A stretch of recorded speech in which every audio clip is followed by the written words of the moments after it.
Hello and welcome to the Claret Blue Podcast Q&A. I'm your host, Dan Rolinson, joined by Matt Kendrick for a change. Matt, how are you? How's things? I'm all right, yeah. I'm a little bit achy. I played football last night for the first time since Christmas, so I've been stumbling down the stairs like the Tin Man. But I'm just about getting into life. So we're in the fourth round of the FA Cup. So did you do that well last night? Imagine. Oh, what a draw that would have been! Aston Villa versus Kendrick's run around. Yeah, we'd hold Tottenham for 90 minutes, then they'd come and do us in extra time, I'm sure. But let's hope Aston Villa can get rid of him nice and early. I said joined by you for a change. Obviously, we did the post-match show on Saturday, but you don't tend to do the Q&As. I'm trying to vary it up this year and get some different voices on. Me and John obviously did one last week, and not a fat lot's changed, to be honest. So I thought it'd be different to get a different personality on here and do something different. Yeah, we've got a few questions from fans to get into. Before we do that, though, let's start with that FA Cup draw. Tottenham at Villa Park. What did you feel like as that popped up on the screen? It's one of those ones. I think I said during the post match after the West Ham game that I just wanted something that would guarantee us an easier passage through to the next stage. Which, when you're playing one of your fellow top 10 teams, shall we say now, it's not quite the straightforward draw I was hoping for. At least we're at home. That's the saving grace, isn't it? If it was away, I'd be not writing it off, but feeling much less confident. You do still feel like anyone at Villa Park, give it a good go and we could have a chance against anybody. But when it got to that part of the draw and you've got the remaining numbers on the side, why are we number 6, by the way? The good old days of being number 2 are long gone, aren't they? I think Man United were 2, which, how the numbers were what they were is weird. Anyway, it was like, I think it was Man City, Tottenham, us, possibly a Brighton or somebody like that, and then lots of like Championship or League One teams. And it's like, Villa might get a decent draw here. There's not many good teams there. Oh, it's Tottenham. That's how I felt. Like, of course it is. Yeah, maybe we should just go. I don't know whether did you watch any of the Tamworth Tottenham game yesterday? Yeah, I watched all of the second half and most of extra time. Maybe we should just see if we can play them on a plastic pitch, because I thought Tamworth did like a brilliant job against them for most of it. It becomes a Premier League game, doesn't it? When Aston Villa play Tottenham, I know they're probably, well, I don't know. It'd be interesting to see how strong both teams do go. I know we've got a few weeks before then anyway, but it's effectively a Premier League game, and it's who performs best on the day, isn't it? And what commitments have we had in the run up to that, which is probably going to be one of the things that potentially weakens our chances of getting through. I think the week after that FA Cup weekend is the second leg or the first leg of the playoff round of the Champions League if Villa don't get in the top 8. So we might have one eye on a playoff round against PSG or whatever if they're still in the doldrums of the top 24. Spurs have the second leg of the Liverpool Carabao Cup tie in the midweek before the FA Cup game, so that's currently the Thursday. Villa is scheduled to play Spurs on the Saturday, but let's face it, obviously that's not going to happen now. It'll be the Sunday or the Monday, so maybe they'll have either had extra time and penalties against Liverpool in the preceding days, or maybe they'll have had an emphatic win against Liverpool and a through to a final and a full of confidence. It goes both ways, but an interesting kind of drop of where that fixture is in terms of the rest of the season and for Champions League for us potentially, and Carabao Cup finalists for them. So interesting. Maybe that makes a difference. Maybe it doesn't. I'd much rather be playing a League 2 team at Villa Park, but here we are. Yeah, listen, it's a fairly straightforward formula, and I'm sure Emery would share my view, but if we win every single game in every single competition between now and the end of the season, we'll be pretty close to where we want to be, won't we? So. Yeah. What a season that would be, by the way. Champions League and FA Cup double. Lovely. How was your cold McDonald's, by the way, the other night? We've not spoken since then. It was very late when we finished. Did it do anything for you? I don't really want to paint a picture too much of the domestic chaos in my house, but I couldn't find anything I couldn't find anything to warm it up in, basically. So I had to get this massive glass mixing bowl. Oh God! I just threw my burger in there and my fries. Plate. I couldn't find a clean plate. That's how. Oh God! It was it was grim, mate. It was as you would expect it. It was really, really grim. Oh God, cold McDonald's, cold pies. It's all been going off, hasn't it, the last couple of days on social media?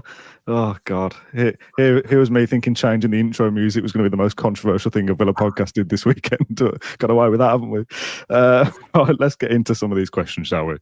First of all, from King81, who says, "What has happened to our playing style this season? Unai has changed something, which now means we play very slowly around the back without then breaking quickly, and all wing play involves every player cutting back and not attacking the line. Why have we changed, and why isn't it working? It's a strong one to get started, isn't it? Good luck with that. Yeah, thanks for warming me up with the cold McDonald's. Anyway, that at least got my head moving. I don't think he's consciously started the season and thought, "I'll tell you what, we're going to be plodding, slow and methodical in our build-up. We're not going to use the element of surprise at all, and it's going to be testing the patience of everybody to actually try and create chances and score goals." I don't think that was a conscious choice. I think a couple of things have happened. I think that I hate to pin it all on him because it's not all on Leon Bailey, but Leon Bailey was so often the outlet ball last season. Not to the extent of Jack Grealish in 2019-20 or whenever it was. It wasn't a one-man show. But you knew that if you got the ball to Leon Bailey, he would take his man on and he'd get to the byline and get a cut back in, or he'd cross the ball, or he'd manage to kind of cut inside and have a go himself. Without that, and without any kind of real consistent, effective threat in wide areas, I think it's difficult. And then you've got the situation more recently. I know this is only very recently, but you've got Pau Torres who's injured, so he can't advance the ball through the middle. So that's why a lot of the times I appear on the podcast post-match, the home games and stuff, I place so much emphasis on Morgan Rogers now, and that's a lot of weight to put on young shoulders. When a year ago he wasn't even with us, he was a kind of championship player. I'll put the question back to you, Dan. In a way, who do we think is the person who should be starting things off and sparking them there? We've got Tielemans who can carry the ball a little bit. Without Rogers in there, I'm not quite sure without the fully functioning Rogers in there, I don't know where the spark comes from. Yeah, I think it's a little bit of a combination of circumstances, isn't it? That when it's not Leon Bailey not quite firing, there's 6 or 7 players not quite doing it either. No, some of that comes with service. Like we talk about Ollie Watkins not playing well, but if he doesn't get the service, it's difficult to pin that on him. Tielemans has gone off the ball a little bit. I mean, we are talking more recently here than the whole season, which, let's face it, the whole season hasn't been as free-flowing as we'd like. But you've got Morgan Rogers was suspended or either not playing well, and he's playing well, but you can't rely on him. Okay, well, let's bring Jacob Ramsey in. Well, he's been injured. Ollie Watkins hasn't been firing. Let's bring he's suspended. Tielemans has gone off the ball. Do you know what I mean? Like, it just feels like a few things happen at the same time, which doesn't excuse the whole season. Obviously, Tielemans started very well. Rogers has played well. Duran was been a bit of a revelation, I suppose, this season as well. But when those things are all happening at the same time, you look at our squad at the moment and think, who's going to kind of get us into life? Oh, McGinn's injured. Like, do you know what I mean? It's just one of those things. It feels like going into 2025 that a few things have happened at once to kind of conspire against Villa trying to find any momentum. Yeah, it's probably one of I can't remember when Ramsey got injured last season, but it's one of those ones where we had to face adversity last year in losing Mings and Buendia, but we kind of lost them early on and were able to form our identity.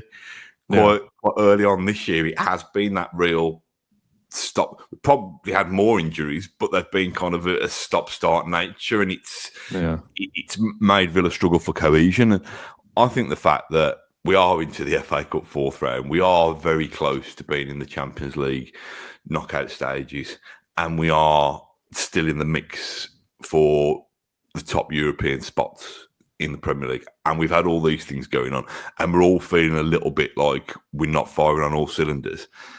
That's not too bad a place to be in, is it? No, I think so, yeah. I mean, that perfectly leads into the second question from Matt, who says, do the Leicester and West Ham results still show reason for concern, or is it signs of progress? Some very poor football turned around with good intensity, resulting in a win. Is it Unai's plan to control a game early before turning the intensity up later in the game? Probably not, because we can see goals early, and that's not part of the plan. But I kind of get the feeling, especially in that FA Cup game, if we can get through the first half or an hour without really doing anything and then spark into life and win the game, that's kind of the game plan, and that is what we saw. I hope that was the plan anyway. Otherwise, I'd be very concerned about the first half. But it's like, let's just get through that without expending too much energy, and luckily we could do that. That won't work against Spurs, for example. I don't think it's the reasons for concern. I get the point. The first 2 games of 2025 haven't been great, but we've won them both. And we've said on the podcast recently, at this stage, when most of the league struggles for any kind of consistency, Villa can just chalk off wins. We need to get to 20 wins and we're on 11 or 12 or whatever it is. It's one more towards the target, isn't it? That's how I feel about it at the moment. If we get it by not playing well, shrug my shoulders and move on. Yeah, I mean, probably generalising massively here, but that's been the Aston Villa way for a lot of my time watching them, in terms of having that, kicking towards the hole, second half, and somehow, whether it's the kind of magic of the hole, sucking the ball into the net or whatever, even when we've been playing poorly, knowing that you've got that advantage has been enough to see you through. And it's almost like Emery's gone back to the old style book and said, well, okay, just find a way to win this however. And I think it will frustrate him because, like I've said this millions of times, control, that's what he's about. He wants Villa to almost kind of sap the life out of teams by being able to deny them the ball and then, kind of move it into good areas. And you see him sometimes on the touchline. He feels it like we do, because he knows what this group's capable of. But yeah, in answer to the question, I think he'd love to kill off teams with a bright opening in the first half an hour, be 2-0 up, and that's what we were doing last season, at the start of last season. Yeah, we were the masters of the early goals. So many times Villa would have scored in the first 15 minutes, particularly at Villa Park. Yeah. But the fact that that's not happening, we're conceding within the first 15 minutes a lot of the time, and we're still finding a way to win. I think be grateful for small mercies, I think. I said then we've won 11 or 12. We've won 9 in the Premier League. We need to win 11 or 12 in the second half is where I'm getting confused. So work to do. Anthony says, seeing that shirt, which is on screen on YouTube, but it's the yellow shirt from 93. Is it the one with the big round badge on the middle? I think it might have been an FA Cup quarter-final, semi-final, I think. But yeah. These FA Cup special shirts, unbelievable. What is your favourite kit of all time? And what player comes to mind when you think of that yellow shirt? Is it 93? Is that right? I seem to recall, it might be. Was it 93, 94? Yeah, I seem to recall Dan Atkinson, but if he didn't play in that game, then I've clearly got my memories muddled. But I do like that shirt. I'm a bit disappointed because when we did that podcast, that would have been back in lockdown. I could fit into that shirt. Now I probably can't fit into shirts that are like 2 sizes up, but that's very much a me problem and a new year, new me problem. I think my favourite shirt, you could ask me this on different days and different weeks and stuff, and I'll probably give you a different answer. So don't tie me to this when I'm asked to answer this again. I do really quite like the old drawstring. I think that's the one. I'm going Daly Atkins again. I think that's the one that Daly scored the Wimbledon goal at Wimbledon against, wasn't it? And again, that probably just harks back to my thinner days. So I remember wearing that shirt to playoff final when we beat Derby. It's just something a bit different, isn't it? But again, we've spoken about this before about you associate good shirts. Yeah. I don't know to be a good design or whatever, but you associate it with the time when the team's good as well. So what would you pick? Well, before I get to that, I'm just scrolling through footballkitarchive.com that's got 92, 93 and 91, 92 as that yellow shirt we're talking about being the third shirt of those 2 seasons. I mean, how often you would have played in the third shirt back then, I don't know whether it was for a special cup game or whatever. But yeah, it's a nice one. It's a bit unusual. I'm not sure you get a design like that these days with the badge as big as it is on the front. If I was going to pick a favourite, I've been through this before. Again, it's that kind of era of your first memories or your kind of key memories as you're growing up, and the Nike era of the kind of 2007 to 2010-ish. The particular year, I think, when we got to the League Cup final, I've always said the white kind of pinstripe, half navy grey, off white, half white with the blue trim, and the home kit Nike acorns. Like, it's just, that is Villa to me. That's what I associate with it. If you said draw a Villa kit, I'd kind of go for that vibe. Very simple, very clean. I know it's an Aston Villa podcast, but you just reminded me of Ashley Young by talking about that 2007 vibe. That really annoyed me. That should Ashley Young's son have played the other day? Really, why's Darren Ferguson got to pick a player and play a player just to appease? He's not there to create. You're annoyed that people thought he should have just thrown him on, not that he didn't get on. Yeah, I'm with you. I just think it's not his responsibility, is it? He's just. He was saying that I'll get back on topic in a minute, but he's saying that one of the Everton players had a go at him for it. Do you reckon that was Ashley Young? It might well have been. It might well have been. But I just think. Anyway, moving on to Aston Villa, it just really annoyed me. I didn't know the context around that, but I saw some bits afterwards that they were 1-0 down, still kind of in the game to an extent. They'd used all their subs but one, and Ashley Young's son, what's his name? Tyler. Yeah, that's it. Yeah. He's not been in a squad since like the back end of last year. So like the fact he's even in the squad is one thing. To be playing is another. And they brought on a striker, I think, so they're still in the game. It's like, yeah, that makes sense. So this kind of, it wasn't an Ashley Young testimonial or a charity game. He's not going to just get on there for banter. The kind of outcry of, get him on, it's history. It's like, Peter thought they were going to win the game. Like, yeah, fair play to them. If Everton were good and were 5-0 up at half time, he'd have come on, wouldn't he? But Everton aren't very good, so yeah. Anyway, back to Aston Villa. Let's stick with kits. Another one from Ben on the theme of the anniversary kit that we've just seen. If Villa could have remade any kit over the years for the anniversary kit, which one would you have gone for? So this to bleed into the answer of which just your favourite one. I did spot this question on Twitter last night. So I got up sleepy-eyed this morning, did a tiny bit of research. I would go right back, and you might be able to flash this on from historicalkits.co.uk. I'd go right back to the very first kit. I'll share it with you, Dan, on WhatsApp so you can see it. It's loaded now, yeah. That is mad, isn't it? What's the little hat for? Thing is, if you're Chris Heck and you can sell the hat as well, do you know what I mean? If you're only selling it for $150 and it's made out of paper. I like that. I will flash it up on screen, but for those that are listening, it's red and blue horizontal stripes, I suppose. That in claret and blue is what I would have gone for an anniversary kit. I know it's kind of bleeding into the West Ham stuff here that we've probably touched on a little bit. The black kit, like looking on kind of these historical kit websites, we played in a black kit from 1878 apparently to 1882 in different guises. Just black with a red line on it. You can scroll back and see that we played in red and blue before that. And I know red and blue isn't Villa's colours, but it's very easy to adapt red and blue to be claret and blue. Whereas black, I liked it, to be honest, on the players. And we've spoken about this. It looked decent. A lot of neutrals thought it was a good looking kit as well. So that's kind of a big tick in the box. They're not going to buy it though, are they? So from a revenue point of view, it makes no difference whatsoever.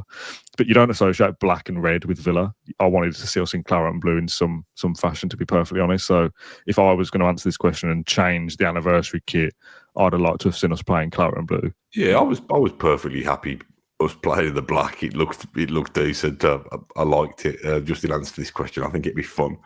I really like that. It's like a pair of pajamas actually. It's like Wee Willie Winky with his cap. Or like a jockey. You can imagine like Emi Buendia or one of your smaller players kind of wearing that, you know. Actually. But yeah, anyway, I think we've spoken enough about kits. Let's move on. Yeah, let's move on to something different. This is from Quok. Hopefully I've pronounced that correctly. Does Kendrick remember when some of the Villa squad were on Channel 4's The Big Breakfast ahead of the League Cup final against Man United in '94? I vaguely recall Dino in his tracksuit teaching Zig and Zag the big fat Ron chant, but changing fat to flash as it was about 7:30 a.m. Is this a fever dream or is this? I'm not saying it didn't happen. I don't remember it. I mean, like I said earlier, I'm not really a morning person, so 7:30 back still in the there day. with those slippers and your cap. Yeah, I would have been. Yeah, in my mind's eye, I can half picture it, but I don't know whether that's just my imagination. But it used to be quite radical. The Big Breakfast. Back in the day, I've actually seen been lost down a YouTube rabbit hole and seen some of the kind of footage from the Big Breakfast. Here's an interesting fact for you. Well, I think it's interesting anyway.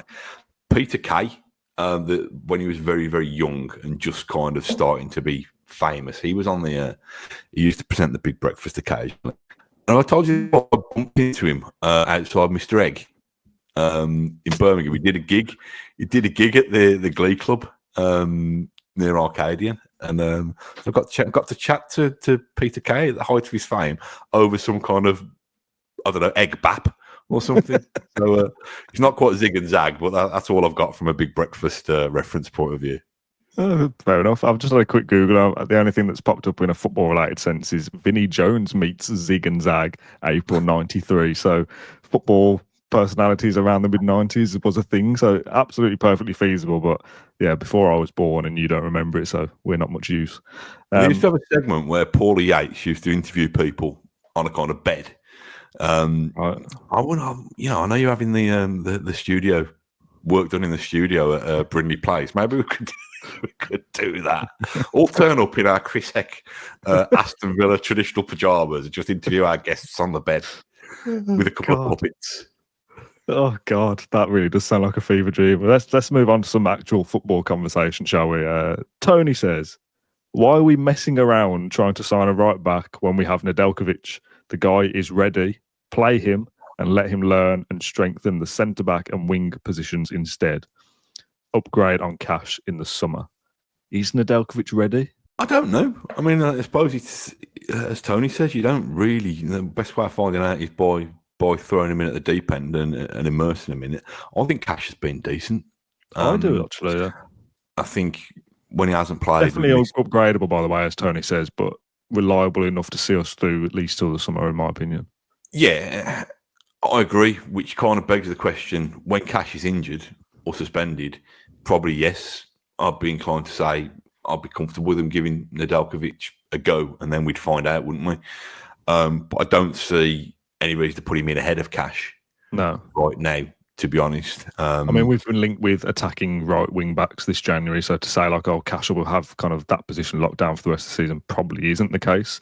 But it could be that we sign somebody, Cash still plays, and the signing is bedded in over time, and maybe Costa Nedeljkovic goes out on loan or something. There was talk of Valencia, wasn't there? And then they signed Max Aarons, was it? So unlikely he goes there now. But clearly, like, there's conversations around that transition happening. Right back is something Villa are looking at. So, yeah, it's certainly way too early just to say, oh yeah, Cash will play for the rest of the season, because he might not.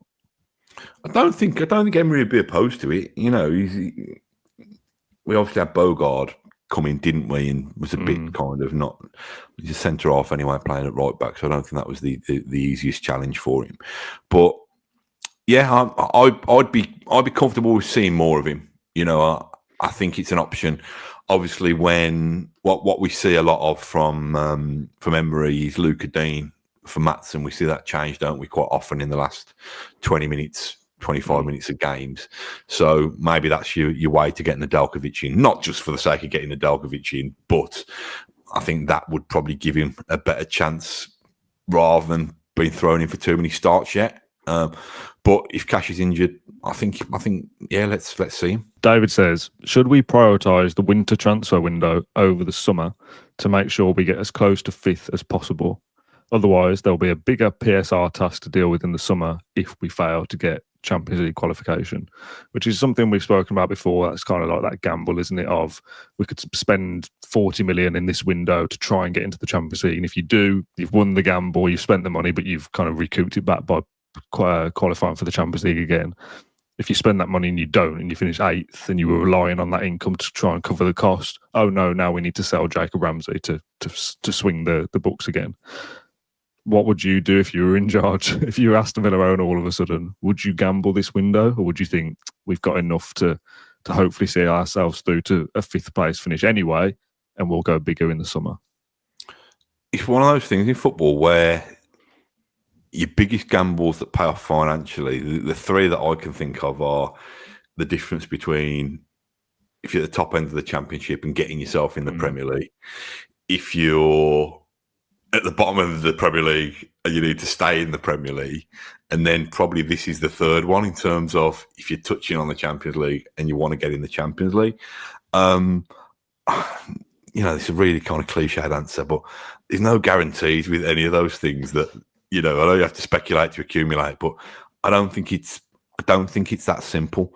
I think from a Villa point of view, I suppose the halfway house is to try and bolster your squad with loanees. Then again, if you're loaning a player who's got players kicking around who are good enough to make the difference between your team, finishing 6th and finishing 5th or whatever, I'd be loath to think let's throw loads of money at it in the hope that we finish top 4, top 5. I actually think, we've spoken about this before.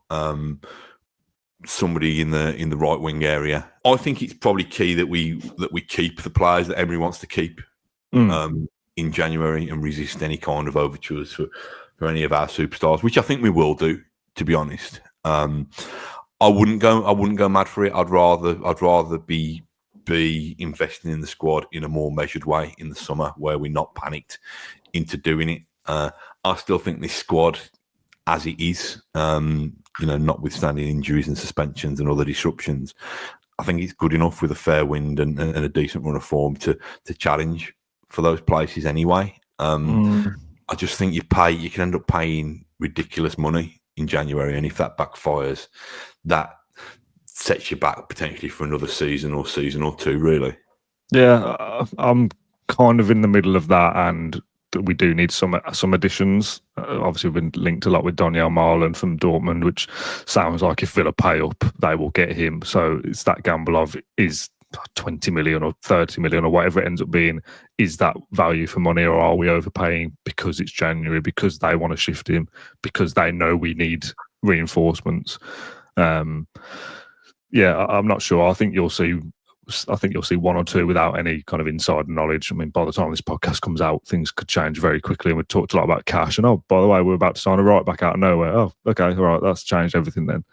But it's always about doing the right deal, and Emery won't do the wrong deal just for the sake of, we need another body, let's go for this right back, when we could wait and do this in the summer instead. So I think you'll see something. I think we need something. We're not quite there yet. I don't think we quite have the personnel to have that push, and we're not in the form we need to be to do it anyway with what we've got. If we sign, let's just say Marlon, for example, because he's the one that's been heavily linked, and not only is he decent and scores 5 or 6 goals in the second half of the season, but that reinvigorates Leon Bailey as well, and all of a sudden he's like a new signing for the second half of the season. That's job done and gets Villa into Europe. I think there's a way of doing business without kind of going silly. If Villa spend 100 million, if it gets us into the Champions League, brilliant, but that's a lot more risky than spending 25 and it just being enough. Yeah, and I think it will be the latter. I think there'll be tweaks. This board of showing that they can be patient, I think, or equally they can act quickly when they think there's a deal to be done. But I can't imagine us bringing more than 2 players in. I don't know whether you listened last week, but we can add 3 players to our Champions League squad for the knockouts. So it's unlikely you're going to sign more than 3, because if you're bringing somebody in to reinforce the squad and one of them won't even play in the Champions League, how much of a reinforcement is that player? And I know that's not the be-all and end-all, but that is a bit of a clue of the extent of Villa's business potentially. A right back, a right-sided forward, and a centre-back on loan, that sounds like reasonable business if there's good deals to be done. And if that's enough to get us over the line, then happy days. That's what this window is for. If it's spending money for the sake of it, and we spend 75 million on somebody and we're hoping it's going to work and it doesn't, which is obviously every transfer, there's no guarantees that whoever we sign is going to make an impact. But whatever Villa do, PSR just hasn't disappeared overnight. If we spend 75 million now, we're going to have to recoup some of that in the summer, and not all of that is going to come from Champions League qualification. So it's that balancing act of, okay, well, we think this player will get us over the line, but we're going to have to sacrifice insert Villa player here in the summer. Is that trade-off worth it?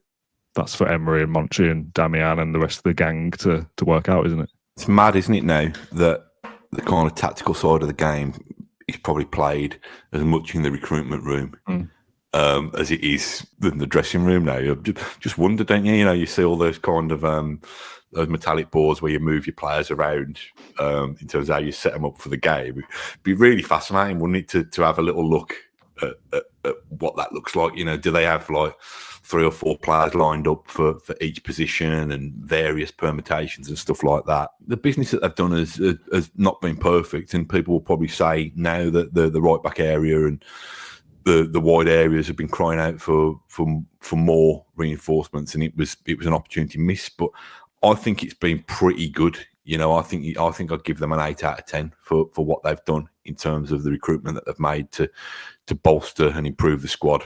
During Emery's time here. Am I being too generous? Or I'd have said a 7, I think, but 7, 8, basically the same. Yeah, I'd love to see the kind of inner workings of the transfers. They absolutely will have shortlists for positions, and there is that now balancing act of the finances of, okay, well, if we sign him, we can't do this, and we need to shift this player. Like, there's so much going on. Do you remember the War Room? Yeah, was that McLeish?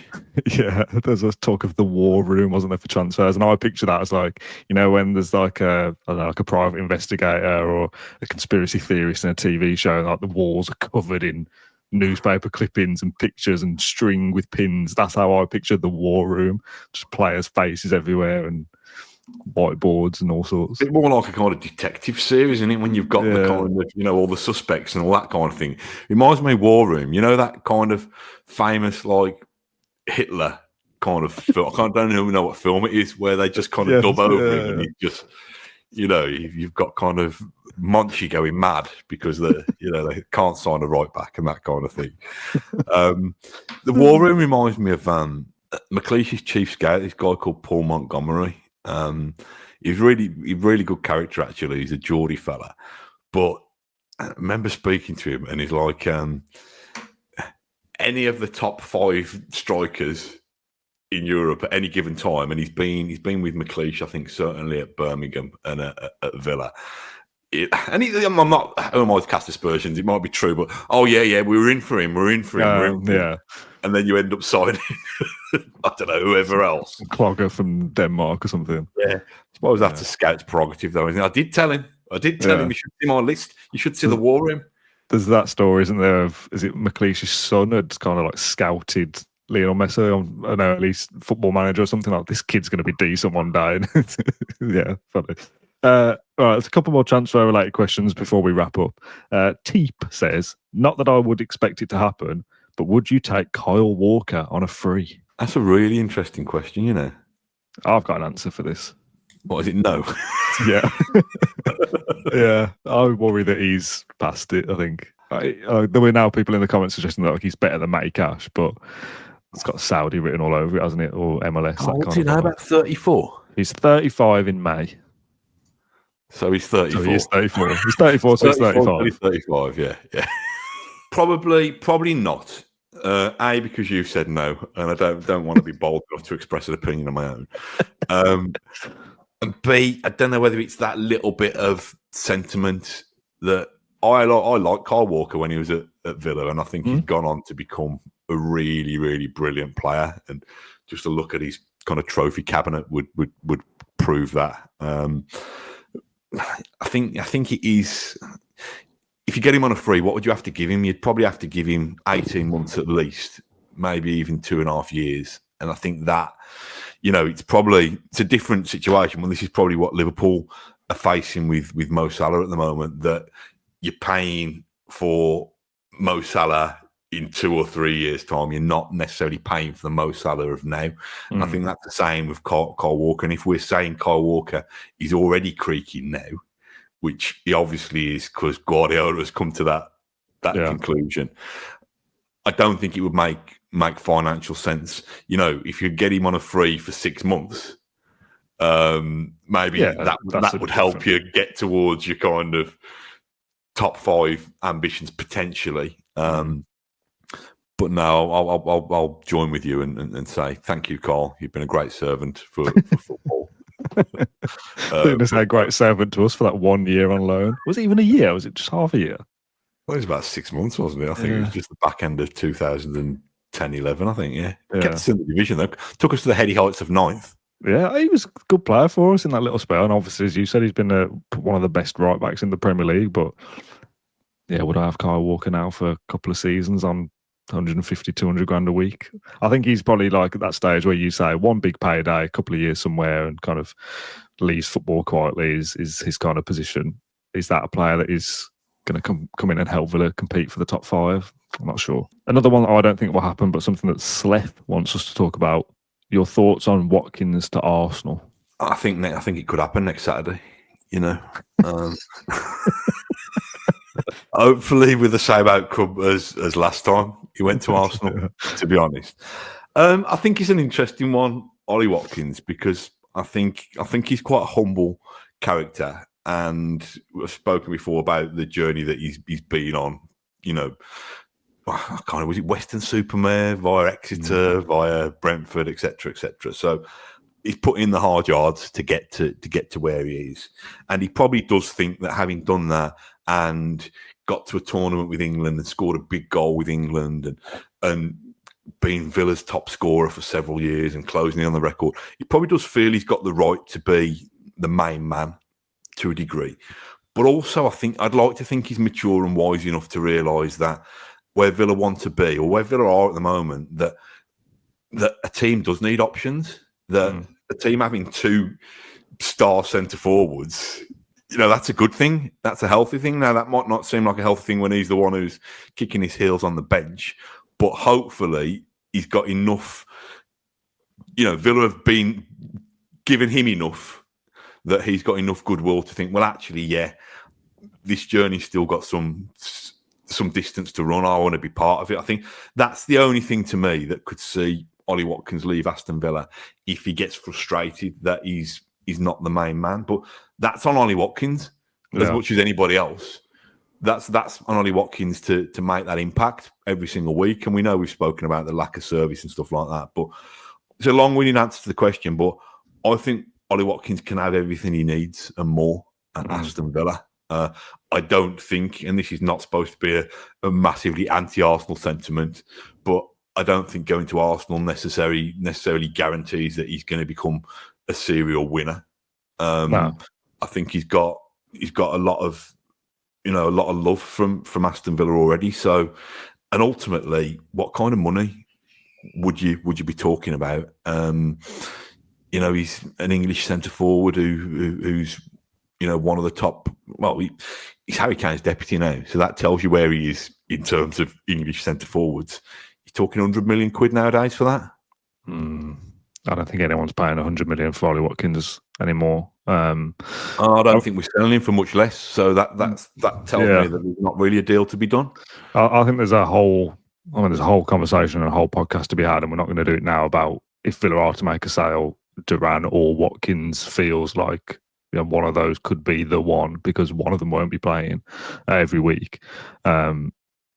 It's an awkward one. Villa would want at least 75 million for somebody like Watkins, but I don't even think somebody's willing to pay that at the moment. He's not been as good as he was last year. He's still decent age, England international, one of the top 5, 6, 7 outright strikers in the Premier League. But you look at someone like an Isak. If someone's going to sign a big signing, a big striker, that's the kind of move I think a big club would go for. From an Ollie Watkins perspective, if his kind of troubles are that he's not the main man, is he not going to run into the same problems there? Like Arsenal will have backup strikers who want to be the main man. Man United would, whatever club it is, unless he's going to drop down a level out of Europe and play for Crystal Palace and be the guy for the next 6 or 7 years, then that's very different. To play for any of the top 6 in the Premier League, there's going to be a striker, sat behind him thinking, I'm going to take your place. And if that's his problem, he might as well stay at Villa for that. So there's definitely a conversation to be had about the future of either him or Duran. I think I would absolutely love to keep both. But when you're talking about Villa would want 70 or 80 million for both of them, if Villa need to make some money somewhere, and there's a buyer out there who needs a striker and thinks one of those two will guarantee goals, then I think Villa are in a position to just say, hands off on both of them. I think you've nailed that, though, in terms of it's still a decision that's in Villa's hands at the moment. Even if Ollie Watkins threw his toys out the pram and wanted to force the move, Villa aren't obliged to sell. I suppose it comes back to the kind of the rules and the financial restrictions, which again is so frustrating. That has to be a factor. You're not allowed to. I get it. I get that there needs to be some framework in place, so you can't just spend. But I don't know, having assembled a Champions League squad or close to it now, Villa, it's so frustrating that you can't grow and continue to develop your players that you've got without this threat of PSR hanging over your shoulder. But it's interesting on Watkins. I've just double checked. He's 29 now. You're probably talking another 3 years in his prime. Yeah, really. My main consideration is make sure he gets those other 10 goals that he needs to become a record holder. And let's do that, Ollie. Keep that end of the bargain. Make sure those 10 goals get us into the top 4, and then we'll talk. Oh yeah, and this is Villa, isn't it? They've said before that they're not kind of afraid of selling players. It's about recruiting the right ones afterwards. And if somebody does come in and say, here's 65, 70 million for Ollie Watkins, a 30-year-old striker who scored 12 goals this season, let's say, by the end of the campaign, which would be a disappointing season for him. At some point, there's a kind of thought process there to say, well, this would help us with PSR for the next season or two. We can recruit X player for 35 and he will get 12 goals and kind of replace Watkins' output. So there's a conversation to be had, and that Villa aren't afraid to sell. This probably sounds like I'm happy to see Watkins go, and I wouldn't be. I want to keep him. I want him to score 20 goals a season for the next 5 years. But when kind of the business side of football feels now more important than watching good players, then these are the things that inevitably we have to talk about. On a more light-hearted note, from Alan Wright's Barber, which Villa player most deserves a song or an upgraded song? Is it Ollie Watkins? There's a lot of boring songs. I think it's a real... But having said that, back in the day, back on the whole end, I think there was still a lot of boring songs, but at least everybody had a song and a recognisable song. I think it's... I don't want to come over all John Lennon here, because I'm not a great kind of songwriter or lyricist, but I think it's a really hard thing to get a song that's interesting and different enough, but one that's not too wordy, that by the time the Trinity have picked up what you've been, what's been said, it's already halfway through the first line. I don't know who's got the best song at the moment. I think my favourite at the moment is probably Duran, because that's just on the verge of being a little bit too complicated and a bit too wordy. Like if you don't know it, you're kind of mumbling along, and then you get to the bit that you know. Whereas the kind of the Ollie Watkins, like for a player that's been so good for us, is like such a entry level chant. Rogers is the same, by the way. Is it Morgan Rogers? Is it the same? I think it's slightly different, but I couldn't tell you what it is. I mean, that in itself is like, does Rogers deserve something better? Got Conser got a song? Don't think he has he? For a player that's been with us for 200 odd games. It is hard though. I'm not suggesting here that we're not good enough as a fan base because we haven't got a song. So I've not thought of anything good in the last 5 years either. But you'd like to have that when the team sheet is read out, that you've got a little kind of outburst of something for everybody, more so than just do player's name. Yeah, but having said that, I'd rather have that than nothing. I mean, I'm just thinking back to recent ones. Every concert. There you go, that'll do, won't it? Yeah, just do it for everybody, yeah. Pau Torres, John McGinn. I like the, I'm a bit of a throwback to the championship days now, but I like the Snodgrass one. I thought that was good. And I quite like the, whatever, Nathan Baker head in a house brick one as well, that kind of stuff. So there's probably those ones. There's probably some classic ones that just need bit of rework. The words changing, basically. Just need a fresh name put in. But we'll let the guys of the whole 10 do that, mate. I'm too busy kind of clapping politely or grumbling under my breath. So I'm a Trinity Road upper, mate. So the creative lot. If anyone's got any suggestions for chants in the comments, then let us know and we'll attempt to. I won't be singing them, but we'll read them out next week potentially. Final question of this week's episode comes from Ricardo, who says, which Villa squad member would make the best gladiator, and what would their gladiator name be? There's a very obvious answer to these kind of things, isn't there? Like the big, not the name. The name is like a creative thing I'm not going to get, but a Diego Carlos, Tyrone Mings kind of big bruiser type fits the role, doesn't it? Yeah, I think so. To be fair, somebody like Martinez might be a decent shout for, like, obviously still a physical specimen, a big guy, but also got that kind of game. Like a baddie as well, wouldn't he? Like, like Wolf, wouldn't he? Do you remember Wolf from the original Gladiators? Not really. I recognise the name. He's just like a proper pantomime villain. So I think Martinez would be good. Yeah. You just call him the Glove, wouldn't you? Or something like that. I was just saying, keep it what it is now. Just call him Debu. No, I'll have him the Glove. You know the old pugil sticks, the big like cotton buds that they fight each other. Yes, I've not watched new Gladiators. I'm presuming they still use these things. I ain't watched it either.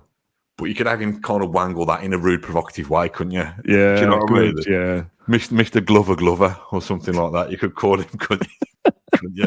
And his move is like wangling his thing in a provocative way, and then just winding up the crowd by being this, taking ages to get going and that kind of thing. Yeah, I think he'd be good at that side of it as well, and also the physical kind of demanding aspect of it. Yeah.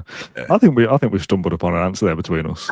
Well, it's the best you're going to get. Yeah, we're faltering, aren't we, a little bit at 9 a.m. on a Monday morning already. That brings us to an end for this week's podcast. Matt, thank you very much for joining me. Thanks everyone for submitting your questions as always. Busy week with Everton midweek. We'll have a preview on Tuesday, a post-match for Everton on Wednesday night. We will talk about Aston Villa completing any signings if they complete any. And then it's Arsenal on the weekend, so we'll have a preview and a post-match for that as well. So plenty of content coming your way on Claret and Blue, and we'll be back for another Q&A next week as well. That's it for this one. Matt, thank you for joining me. Thanks everyone for watching along or listening to this episode of the Claret and Blue podcast, and we'll see you tomorrow.